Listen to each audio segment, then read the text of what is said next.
তো গাইস আজকে বর্ষা মানে 2-3 দিন ধরে প্রচণ্ড বৃষ্টি। তো বৃষ্টির সময় সবাই খাইছে খিচুড়ি ভাত। তো আমরা খিচুড়ি না, আজকে দুপুরের মেনু মাংস। তো এটা মুরগির মাংস লেবু দিয়ে মাখিয়ে রেখে দিয়েছি।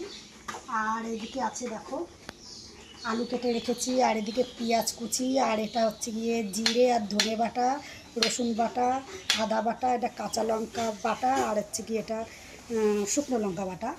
তো কারেন্ট নেই, কী করবো, এর জন্য পাটায় শিলনোড়ায় বেটে নিয়েছি। তো এখন আমি মাংসটা রেডি করবো। এদিকে ভাত হয়ে গেছে, আর বেশি কিছু করিনি, আর ছেড়ে গেছে। তো এখন মাংসটা দিতে থাকবো। প্রথমে আমি আলুটা ভেজে নেবো। মাংসের ভিতরে একটুখানি মানে টমেটো দিলে পরে ভালো লাগে খেতে আর কি, কিন্তু টমেটোটা নিয়ে বিক্রি করতে কেউটা বাজারে যাবে। আসলে অনেকেই জানে যে তোমাদের বাজারে বাড়িতে কাজ করে, একা হাতেই সব বাজারঘাট করে নিতে হয়। দেখতে থাকো চলো।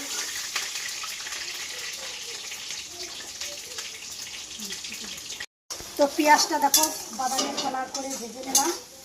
আর এখানে আমি একটু জিরে আর একটু তেজপাতা, একটুখানি চিনি আর দুটো শুকনো লঙ্কা দিয়েছি। বেশ বাদামি কালার দেখো পেঁয়াজটা ভাজা হয়ে গেছে।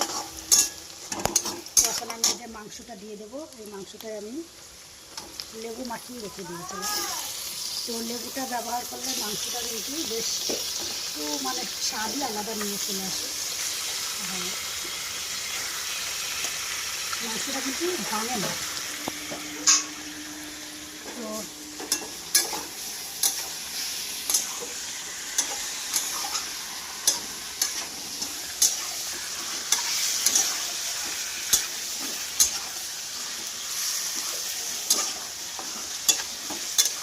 তো একে একে আমি সব এখন মশলা দিতে থাকবো।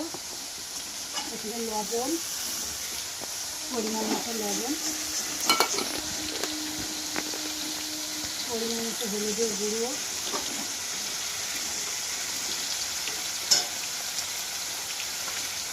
দিয়ে আমি একটু নাড়াচাড়া করে নেব।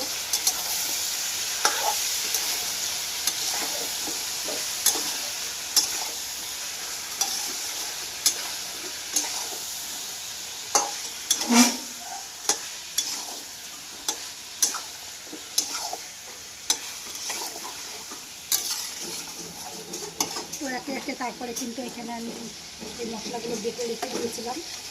তো মশলাগুলো সব কিন্তু একে করে দিয়ে দেবো।